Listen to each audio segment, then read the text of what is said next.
দিনের আলোকে ক্যামেরার সামনে আমাদের সাবেক ছাত্র অধিকার পরিষদের নেতা এবং বর্তমান গণ অধিকার পরিষদের সিনিয়র সহসভাপতি ফারুক হাসান ভাইয়ের উপর হামলা করেছে।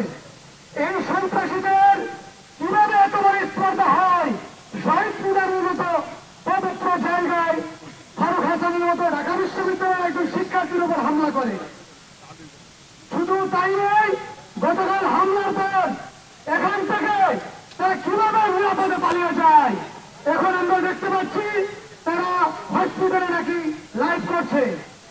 বাংলাদেশের সরকার, আপনারা যারা সরকারে বসে আছেন, আপনারা কি ঘোড়ার ঘাস খাচ্ছেন? কিভাবে এখনো পর্যন্ত সন্ত্রাসীদেরকে আপনারা প্রশ্রয় দেন? তাদের এত বড় স্পর্ধা কিভাবে হয়?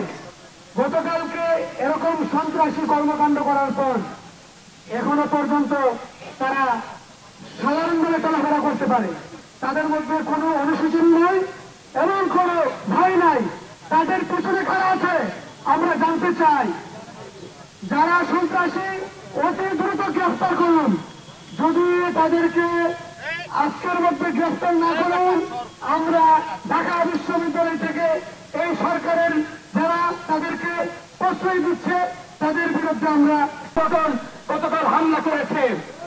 আপনারা জানেন এই 24 একটি গণ অভ্যুত্থান ঘটেছে। এই গণ অভ্যুত্থান ঘটেছে 18 কোটি সংস্কার আন্দোলনের মাধ্যমে গঠিত একটি সংগঠন বাংলাদেশ ছাত্র অধিকার পরিষদ। সেই 18 সালের সংগঠন থেকেই, সেই 18 সালের কোটি সংস্কার আন্দোলনের পরে 2024 সালে 1 কোটি সংস্কার আন্দোলন তথা বৈষম্য বিরোধী ছাত্র আন্দোলন। আমি বলতে চাই এই বৈষম্য বিরোধী ছাত্র আন্দোলন তথা কোটা সংস্কার আন্দোলনের জন্মদাতা আজ হচ্ছে গণ অধিকার পরিষদ।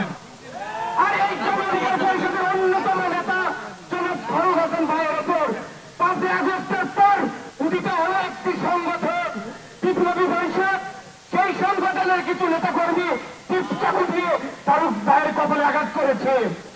আমরা ইউনূস স্যারকে বলতে চাই, আমাদের রক্ত ঘাম শ্রমের উপরেই আপনি বাংলাদেশের একটি সর্বোচ্চ দায়িত্বে এসেছেন। আমরা চেয়েছি বলে আপনি এসেছেন।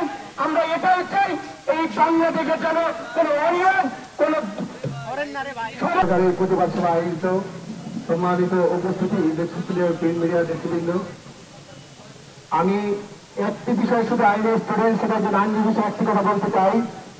গতকাল রাতে যখন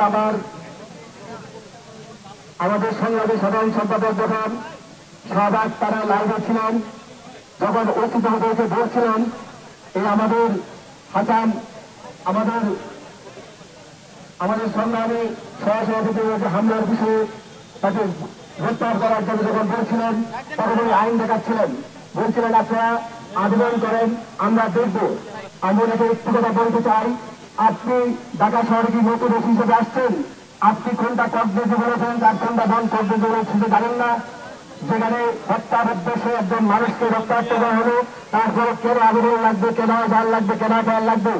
যেখানে মানুষের জীবন বিপন্ন, সেখানে আপনার কোন আবেদনের প্রয়োজন নাই, এফআইআর প্রয়োজন নাই।